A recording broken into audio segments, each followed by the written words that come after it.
नमस्कार, स्वागत है आप सभी का हमारी खास पेशकश खबर हटकर में। मैं हूं मुकुल शर्मा। खबरों की भागदौड़ में कुछ ऐसी दिलचस्प, समाज को आईना दिखाने वाली और हम सबका मनोबल बढ़ाने वाली खबरें अक्सर छूट जाती हैं।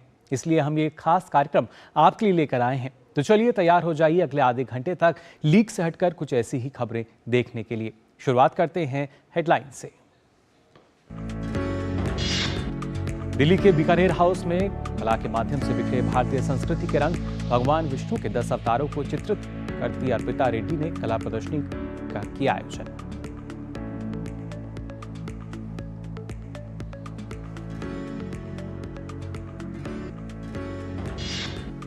केंद्रीय संस्कृति मंत्रालय के जरिए आयोजित अपशिष्ट से कला, स्क्रैप से मूर्ति कला प्रदर्शनी का आयोजन। नुमाइश के दौरान विभिन्न संगठनों के सर्वोत्तम रचनात्मक पहलू को किया गया प्रदर्शित।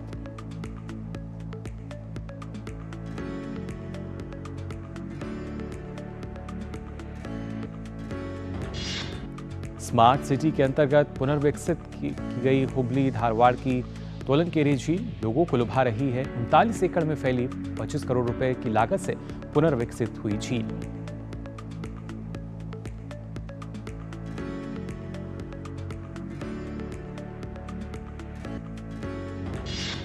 गोवा में चल रहे राष्ट्रीय खेलों में ज्यादा से ज्यादा दर्शकों को जोड़ने का प्रयास। खेलों का लुत्फ उठा रहे दर्शकों के लिए किया गया सांस्कृतिक उत्सव का आयोजन। और आइए कार्यक्रम में सबसे पहले बात करते हैं परंपरा और हमारी विरासत की।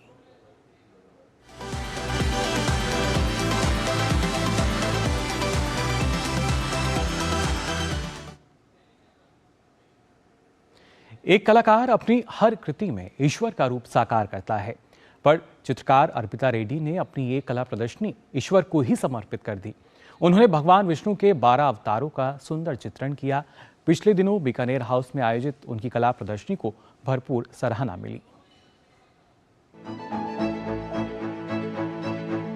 इस सृष्टि को रचने वाला ईश्वर सबसे बड़ा चित्रकार होता है, लेकिन कई कलाकार अपनी कूची से सर्वशक्तिमान की ऐसी छवि साकार करते हैं कि मन आध्यात्म और भक्ति से भर उठता है। ये अर्पिता रेड्डी है। पिछले कई सालों से तंजौर कलमकारी समेत भारत की कई चित्रकला विधाओं के माध्यम से अपनी अभिव्यक्ति को रंग देती रही है। पिछले दिनों दिल्ली में उनकी चित्रकला प्रदर्शनी विश्व रूपम दर्शकों के सामने आई, जिसमें उन्होंने भगवान विष्णु के अवतारों को अभिव्यक्त किया। साथ ही भारतीय संस्कृति और आध्यात्म से जुड़े कई प्रतीक चिन्हों की भी भावपूर्ण और सुंदर ढंग से व्याख्या की। इस प्रदर्शनी में ये एक मेरा पर्सनल एक्सपीरियंस है और एक स्पिरिचुअल एक्सपीरियंस को एक नेक्स्ट लेवल तक पहुंचाने में ये एग्जीबिशन मेरे लिए बहुत इम्पोर्टेंट है। इस कला प्रदर्शनी में भगवान विष्णु के दशावतारों को चित्रित किया गया है। साथ ही भगवान गणेश का पंचमुखी चित्र भी मौजूद है। इस कला प्रदर्शनी को सुविख्यात कला विदुषी और आलोचक उमा नायर ने क्यूरेट किया था, जो मानती हैं कि हर इंसान के भीतर ईश्वर का वास है और कला ईश्वर के उसी रूप को साकार करती है। जब हमारा जन्म होता है, हम आते हैं खाली हाथ और हमें जाना है खाली हाथ। मगर जब हमारे कर्म अच्छे होते हैं, कहते हैं कि हमारे कर्म फूल बन जाते हैं। तो जब हमारी आत्मा ऊपर जाती है, हम अपने कर्म के फूल हम ले जाते हैं अपने साथ। ये एग्जीबिशन है उसके लिए। कहते हैं ईश्वर निर्गुण और निराकार है, लेकिन अर्पिता के सुंदर रंगों और अभिव्यक्ति ने ईश्वर का मनमोहक रूप अभिव्यक्त किया है। कण कण में ईश्वर का वास होता है। क्या पशु पक्षी, क्या पेड़ पौधे और क्या इंसान, अपनी हर कृति में ईश्वर झांकता सा नजर आता है। और यही नजर आता है अर्पिता रेड्डी की इस कला प्रदर्शनी विश्वात्मा में। ईश्वर हमसे कहता है कि अपने भीतर छिपे ईश्वर को पहचानने की कोशिश कीजिए। कैमरामैन आशीष शर्मा के साथ डीडी न्यूज़ के लिए रजनी सेन की रिपोर्ट। तो अनोखा संदेश इन अनेकों कलाकृतियों के जरिए भी। अब आइए कुछ खबरें देखते हैं आपके शहर और आपके गांव की।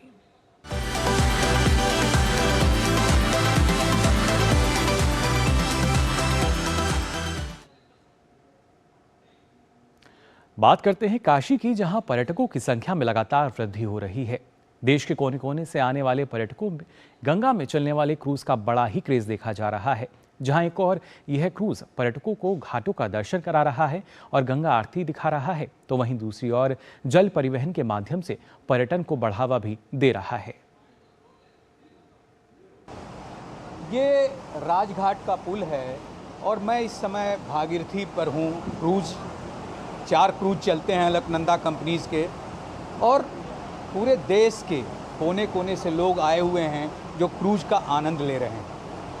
दिल्ली से एक ग्रुप आया हुआ है और ये लोग खुद ही बताएंगे, सीनियर सिटीजन हैं। आप लोग यहाँ आए, किस तरह से आए और कैसे इस क्रूज को हायर किया आपने? तो हम सारे रिटायर्ड गवर्नमेंट ऑफिसर हैं और यहाँ आके हमने क्रूज़ ऑनलाइन बुक किया था, जो कि हमें काफ़ी अच्छा एक्सपीरियंस यहाँ दिखाई दे रहा है और हम बहुत इंजॉय कर रहे हैं यहाँ पे, और क्रूज़ का सिस्टम बहुत अच्छा है। कहाँ से आए हो और आप कैसा एंजॉय कर रहे हो इस क्रूज पर? हम लोग बंगाल सिलीगुड़ी से आए हैं, नियर दार्जिलिंग डिस्ट्रिक्ट। जी, तो आप लोग? हम लोग ग्रुप में आए, 3 कपल आए हैं। हम बहुत इंजॉय कर रहे हैं, बहुत ही ज़्यादा। पहली बार आए हम लोग, बहुत अच्छा लग रहा है। मोदी जी ने जो डेवलपमेंट किया है वो मिरेकल है, मिरेकल है। ग्रेट, वैकेशन से amazing trip and we are enjoying the cruise trip also. और so many घाट। हम 10 साल पहले भी आए थे बनारस, लेकिन अभी के डेवलपमेंट में बहुत फर्क है, बहुत ही ज़्यादा, बहुत ही अच्छा लग रहा है। एंड क्लीन एंड काफ़ी बेटर है। और ये कोयम्बटूर से आई हैं, तिरुमणि देवी हैं। What is your experience about Kashi and this cruise? No, today only, just now we are coming here, but it is worth to see because we want to know about the history of this one, then significance of this one, then the God. Tomorrow we are planning to go somewhere else, then Buddha Gaya and other things. Documentary दिखाते हैं इस cruise पर जो काशी के बारे में होता है, और जैसा कि तिरुमणि देवी ने बताया कि काशी के बारे में काफ़ी जानकारी मिली उस डॉक्यूमेंट्री को देखने के बाद। एक और समूह है जो आई हैं। आप कहाँ से आए हो? कोलकाता से एक और समूह आया हुआ है। आप के साथ काफ़ी लोग हैं। तो आप लोग आए हैं। काशी कैसा लगा आपको और इस क्रूज का क्या एक्सपीरियंस रहा? बहुत अच्छा लग रहा है, और आज ही हम लोग आए हैं। ये मेरा फर्स्ट डे है काशी पे और पहली बार क्रूज़ में आए हैं। बहुत अच्छा लग रहा है, इतना सारा घाट है देख रहे हैं, अभी आरती देखने जाएंगे। बहुत अच्छा एक्सपीरियंस है। यहाँ जो भी आए हैं, कोई पहली बार है या कोई दूसरी बार है, लेकिन सबका अनुभव बहुत अच्छा है। कुछ लोग तो इसके पहले भी आ चुके हैं और काशी का डेवलपमेंट भी बता रहे थे अपने शब्दों में, और यहाँ की डॉक्यूमेंट्री देखकर काशी को समझ भी रहे हैं, अपनी आँखों से घाटों को देख भी रहे हैं, निहार रहे हैं और दर्शनीय स्थलों का सुख ले। Doctor Harikesh Bahadur Singh Gautam, DD news. तो ये काशी की तस्वीर थी जो अपने आप में बहुत कुछ कहती है, सबका मोह मोह लेती है और सबको अपनी तरफ आकर्षित भी करती है। अब आइए, अब वक्त है बदलती हुई तस्वीर देखने का।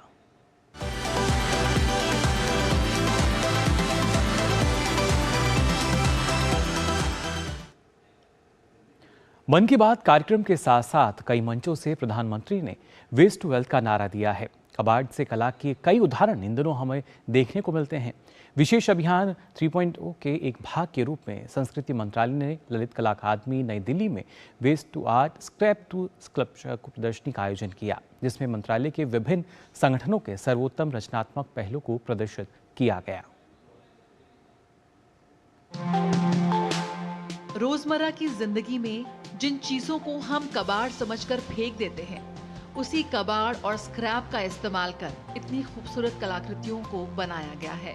विशेष अभियान 3.0 के एक भाग के रूप में संस्कृति मंत्रालय ने ललित कला अकादमी नई दिल्ली में अपशिष्ट से कला, स्क्रैप से मूर्तिकला प्रदर्शनी का आयोजन किया, जिसमें मंत्रालय के विभिन्न संगठनों के सर्वोत्तम रचनात्मक पहलों को प्रदर्शित किया गया है। संस्कृति राज्य मंत्री अर्जुन राम मेघवाल ने प्रदर्शनी का शुभारंभ किया था। भारत सरकार के विशेष अभियान 3.0 जिसके तहत सांस्कृतिक मंत्रालय ने ललित कला एकेडमी में एक विशेष प्रदर्शनी का आयोजन किया है, जिसका शीर्षक है waste to art and scrap to sculpture. इस में सांस्कृतिक मंत्रालय के सभी संगठनों ने अपनी रचनात्मक कलाकृतियों को प्रदर्शित किया है। जो दिल्ली स्थित संगठन है और जो उत्तर पूर्वी क्षेत्र सांस्कृतिक केंद्र है जैसे NEZCC, उन्होंने बढ़ चढ़कर इसमें आयोजन किया है और अपनी कलाकृतियों को प्रदर्शित किया है। अपशिष्ट धातुओं के कबाड़ से बनी इन खूबसूरत कलाकृतियों को इस प्रदर्शनी में स्थापित किया गया है। देश भर से जुटे कलाकारों ने कबाड़ को इतना खूबसूरत स्वरूप दिया है, उसे देखते ही लोग हैरत में पड़ जा रहे हैं। इन कलाकृतियों में फोम के टुकड़े, लोहे की छड़ें, शीशे के टुकड़े, ऑटोमोबाइल पार्ट्स, धातु की प्लेटें, तार, जाल, रिम चेन, बेरिंग बॉल और अन्य कबाड़ सामग्री का उपयोग किया है।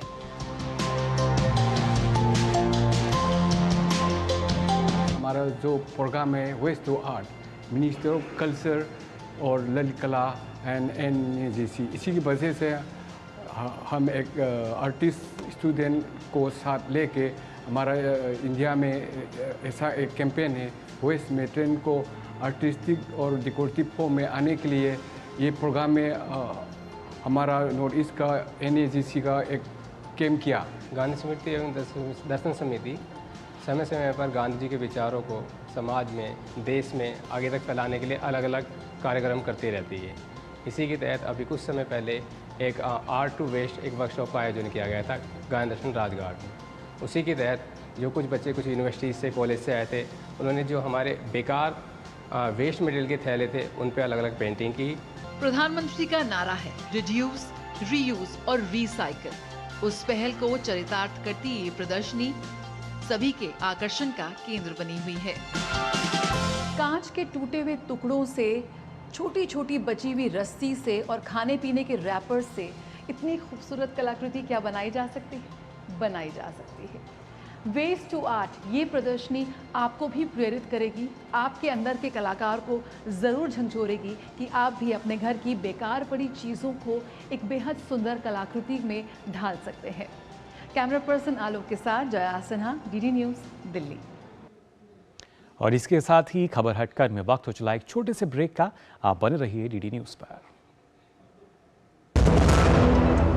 तुम्हें पता है इन्वेस्टर्स के लिए एक इन्वेस्टर प्रोटेक्शन फंड होता है IPF, लेकिन अगर तुम्हारा ट्रेड एक्सचेंज पर एग्जीक्यूट नहीं हुआ या फिर कोई गारंटीड रिटर्न्स वाली स्कीम है तो ये IPF आपकी मदद नहीं कर सकता है।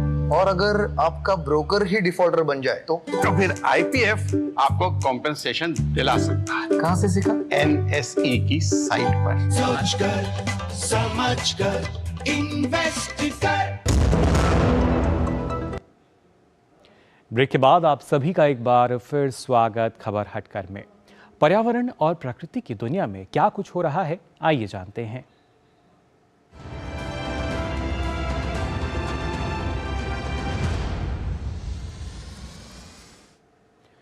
हुबली धारवाड़ की तोलनकेरी झील इन दिनों लोगों को लुभा रही है। स्मार्ट सिटी के अंतर्गत पुनर्विकसित की गई इस 39 एकड़ में बनी झील और उसके आसपास के क्षेत्र में कई तरह की सुविधाएं दी गई हैं। क्या खासियत है तोलनकेरी झील की, इस पर हुबली धारवाड़ स्मार्ट सिटी के प्रबंध निदेशक रुद्रेश घाली से खास बातचीत करते हुए जायजा लिया हमारे संवाददाता गिरीश निशाना ने। हम मौजूद हैं हुबली धारवाड़ की दूसरी सबसे बड़ी झील तोलनकेरे झील पर। ये करीब 39 एकड़ क्षेत्र में फैली हुई है, जिसके चारों ओर करीब 1.5 किलोमीटर का ट्रैक बनाया गया है, जिस पे लोग रोजाना वॉक भी करते हैं, घूमने भी आते हैं।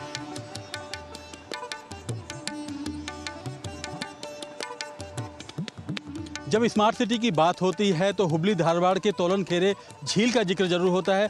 क्या खासियत है इस झील की, इस पर ज़्यादा बात करने के लिए हमारे साथ मौजूद हैं HDSCL के MD रुद्रेश गाली साहब। सर, क्या खासियत है? This is Tolanakere, basically 39 acres का टोटल अवेलेबल स्पेस है।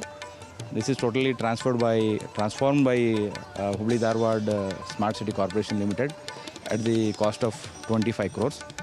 तो यहाँ पे सारे एज ग्रुप का एम्यूनिटीज़ है। यहाँ पे वो बच्चे के लिए खेलने के लिए प्लेग्राउंड्स है, ओपन कोर्ट्स है, देन और ओपन स्पेसेस फॉर एक्सरसाइजेस है। Then we have special area ear mark for physically handicapped people. We have beautiful landscaping. We have aerators for water purification, well lighting facilities भी है। सो बहुत लोग खुश है इसमें ये देख के। We have a good response from the public also. इसे कब से पुनर्विकसित करना चालू किया गया? It was started in the year 2018। So उसके बाद एक साल कोविड के लिए थोड़ा इट गॉट डिलेड। तोलन means fox in English and तोड़ा मीन्स इन कन्नड़ में तोड़ा बोलते हैं, तोड़ा। सो इसलिए तोड़न केरे बोलते हैं इसको। सो इसलिए that's what Tolanakere is we call it as. Solar panels भी लगा है। जो हाईमास्ट है इस एरिया में, जो हाईमास्ट चल रहे हैं वो this is it is totally run by solar panel. तो और इसमें हम एक्सपर्ट्स को लगा के ये पूरा वो लैंडस्केपिंग और गार्डनिंग किए। लाइट भी बहुत अच्छा क्वालिटी का लाइट है। रात में बहुत सुंदर दिखेगा आपको। कितनी लागत से इसको तैयार किया गया है? Total we have spend 25 crore from smart city to this project. तो हम मौजूद हैं हुबली धारवाड़ की तोलन खेरे झील में और यहाँ पर साइकिल चलाने का भी अपना अलग मज़ा है। यहाँ 5 रुपये प्रति घंटा के हिसाब से ये साइकिल मिलती है। अगर आप भी इस झील का दीदार करने आ रहे हैं तो साइकिलिंग करना ना भूलें। इस झील के आसपास जानवरों की सुंदर कलाकृतियाँ भी देखी जा सकती हैं। यहाँ आने वाले लोगों का ये मन मोह लेती हैं। यहाँ बच्चों के खेलने के लिए तरह तरह के झूले देखे जा सकते हैं। कुछ बच्चे हैं, बात करते हैं। आप बताइए बेटा, कैसा लगता है यहाँ पे आके? अच्छा है, बहुत मज़ा आता है। कुछ और भी लोग हैं, स्थानीय लोग हैं, उनसे बात करते हैं। आप बताइए कैसा रहता है यहाँ पर बच्चों के लिए खास तौर पर? सर ये तो बहुत बढ़िया है। 1.5 किलोमीटर का पैदल चलने का है। पूरा फैमिली लोग, छोटे बच्चे लोग लेके आ सकते हैं। फैमिली परिवार फुल्ली सेफली आ सकते हैं। सुबह से फ्री रहते हैं। 10 बजे तक 4 लगाते। छोटे बच्चे लोग आते तो झोल के लेते, पानी देख सकते, पक्षियाँ है, सब है सर। बहुत बढ़िया है सर। पहले ऐसा कुछ नहीं था। ये सिर्फ एक लेक और all these parks it is very newly built and it's very helpful for children, nearby area children and also for old people. It's very helpful, so we can celebrate birthdays also and so many things we'll do here and outing like one day picnic like ये जगह बहुत अच्छा है। कई खूबियों में शामिल है ये हुबली धारवाड़ की तोलन केरे झील, इसीलिए इसे कहा जाता है स्मार्ट सिटी। कैमरामैन जगमोहन प्रधान के साथ गिरीश निशाना, डीडी न्यूज़, हुबली धारवाड़, कर्नाटक। अब देखते हैं जहां चाह वहां राह, इस कहावत को सच साबित करती ये खबर।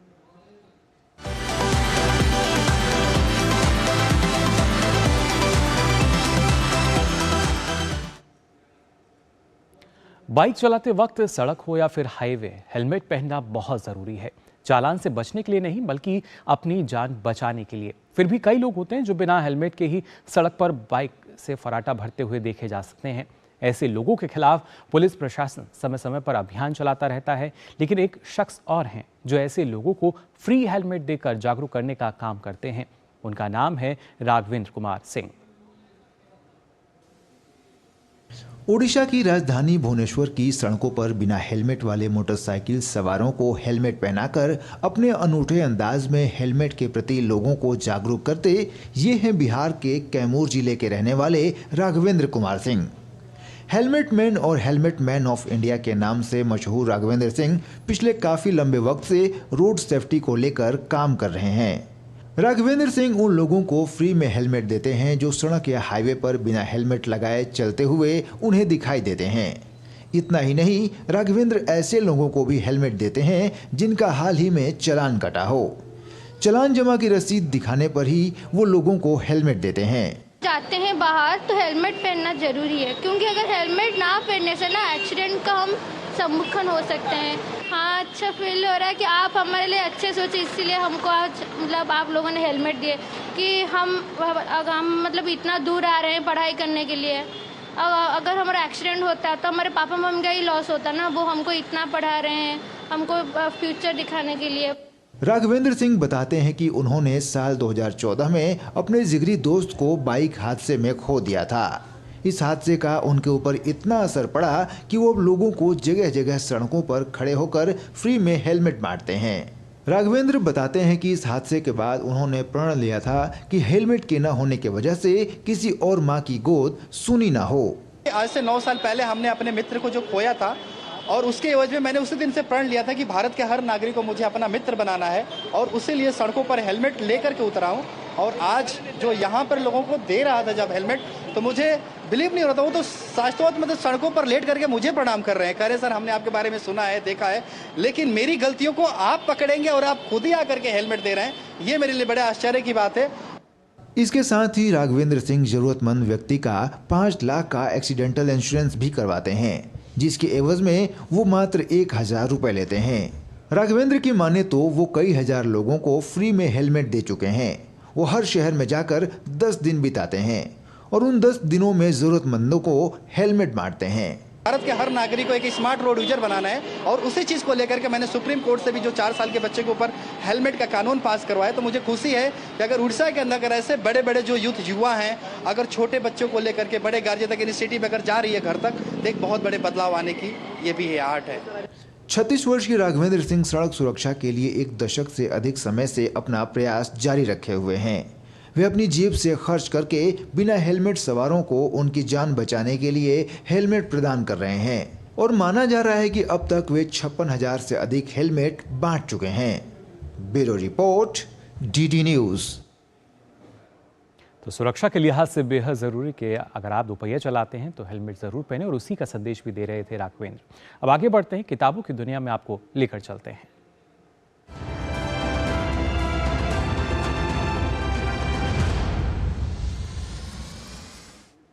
आकाशवाणी पर प्रसारित किया जाने वाला कार्यक्रम मन की बात पर कई रिसर्च पेपर्स लिखे गए हैं और कई किताबें भी पब्लिश की गई हैं। इग्नाइटिंग कलेक्टिव गुडनेस नामक किताब भी इन्हीं में से एक है। इस किताब में मन की बात कार्यक्रम के 100 से भी ज़्यादा एपिसोड्स का व्यापक अध्ययन किया गया है। इसमें प्रमुख तौर पर यह दिखाया गया है कि किस प्रकार के लोगों ने भागीदारी से सकारात्मक परिवर्तन लाने का काम किया है। साथियों, पिछले कुछ वर्षों में मन की बात पर कई एकेडमिक स्टडीज हुई है, रिसर्च पेपर लिखे गए हैं और इतना ही नहीं, कई बुक्स भी पब्लिश हो चुकी हैं। इग्नाइटिंग कलेक्टिव गुडनेस ऐसी ही एक किताब है। इसमें मन की बात के 100 से ज्यादा एपिसोड्स की एक्सटेंसिव स्टडी की गई है। इस बुक में इस बात को हाईलाइट किया गया है कि किस प्रकार लोगों ने आपस में भागीदारी कर पॉजिटिव चेंजेस लाने का काम किया है। हम सब जानते हैं कि मन की बात का मूल भाव भी यही है। किताब में इसका विशेष रूप से उल्लेख है कि कैसे लोगों ने इस कार्यक्रम में जो सुना उसे अपने जीवन में उतारने का प्रयास किया। ऐसे ही तो जन आंदोलनों की शुरुआत होती है। मैंने हमेशा यह अनुभव किया है कि मन की बात मेरे लिए दूसरों के भीतर समाये गुणों, उनकी प्रतिभा की पूजा इससे जरा भी कम नहीं है।